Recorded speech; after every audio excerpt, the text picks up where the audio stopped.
Isang It's Showtime host makakasama ng Batang Quiapo Leadman sa isang mini-series. Yan ang pag-uusapan natin mga kaparokya. Pero bago natin pag-usapan yan ay humihiling ako sa inyo na pakisubscribe ang aking YouTube channel, pakiclick ang bell icon para una kayong ma-notify sa mga bagong video na ilalabas ko. Salamat! So today is May 23, araw po ng Huwebes, at alam nyo na mga kaparokya, it's online views update tayo. Pero pag-usapan muna natin yung It's Showtime host na makakasama ng leadman ng Batang Quiapo na si Coco Martin. So yun nga mga kaparokya, may nilulutong mini-series ang Batang Quiapo leadman na si Coco Martin at ang It's Showtime host na si Vong Navarro. So kung magkataon ay talagang mapalad si Vong Navarro ngayong taon dahil alam naman natin kamakailan lang ay nakamit nito ang hustisya sa kaso nito. At ngayon ay magkakaroon siya ng isang proyekto kasama ang sikat na aktor na si Coco Martin. Well, it's a mini-series mga kaparokya. Panandali ang proyekto but still trabaho pa din to. At para sa It's Showtime host ay isang karangalan ito na makasama ang isang sikat na aktor na si Coco Martin. And I think kahit kay Coco Martin ay isang karangalan ang makasama niya si Vong Navarro. So again, congratulations kay Coco Martin at kay Vong Navarro. Samantala, balik Eat Bulaga na po si Miles Ocampo kahapon. Nakasama niya sa barangay si Riza May Dizon. So patunay lang na hindi tinanggal as host ng Eat Bulaga si Miles Ocampo, yet regular naman na siya sa longest running noontime show kaya malabo siyang tanggalin. Sa June na magsisimula ang kanyang series na Padjak Princess, dahilan para hindi siya makasipot ng ilang episode sa Eat Bulaga dahil sa taping ng Padjak Princess. Ito ay mapapanood na sa June again sa TV5. So tara ating alamin ang online viewership ng dalawang bigating noontime show.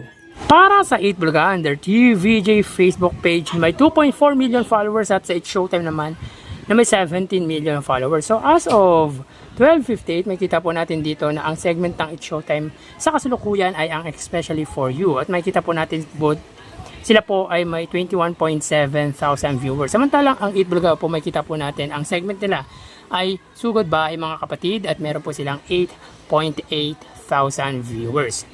So click po natin mga kaparokya para po sa It's Showtime, sila po ay may 21.9 thousand viewers.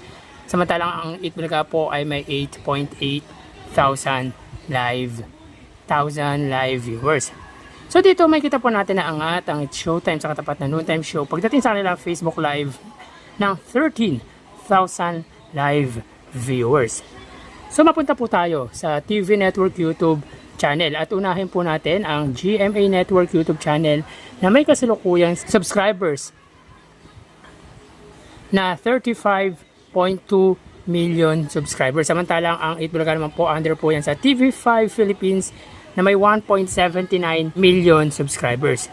So as of 12:59 PM, may kita po natin dito na ang GMA Network, sila po ay may 16,000 viewers. Samantalang ang TV5 naman po ay may 35,000 live viewers.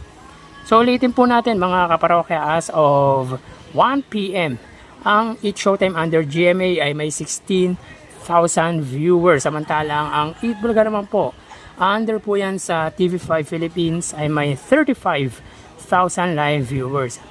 Sa pagdating dito sa TV Network YouTube channel ay makita po natin na angat po ang TV5 pagdating sa online viewership against GMA Network ng 19,000 viewers.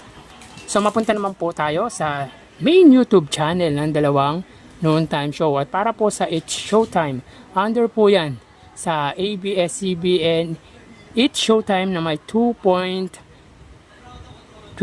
million subscribers. Samantalang sa Eat Bulaga naman po, under po yan sa Eat Bulaga TVJ YouTube channel na may 1 million subscribers.